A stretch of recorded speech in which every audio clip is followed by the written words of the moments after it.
Na kwanza nitambulishe, naitwa Charles Fredi, kocha msaidizi Mashujaa Club.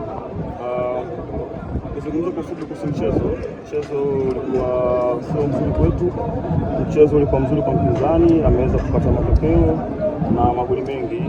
Tulijiandaa kwa ajili ya kuweza kupata pointi 3 hii mechi, hatukujiandaa kupoteza hii mechi. Kwa hiyo na ukiangalia msimu huu tuna mpango mzuri katika kufanya vizuri zaidi katika mechi zote, nyumbani na ugenini.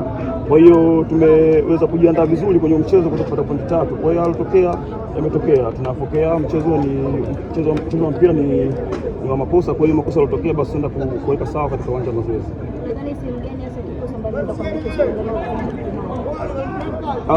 Kama nilivyosema nyuma hapo kwamba tulijiandaa vizuri kwa ajili ya kupata pointi 3.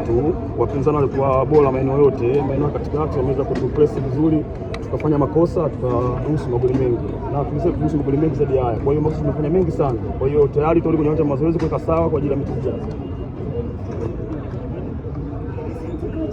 Nashukuru.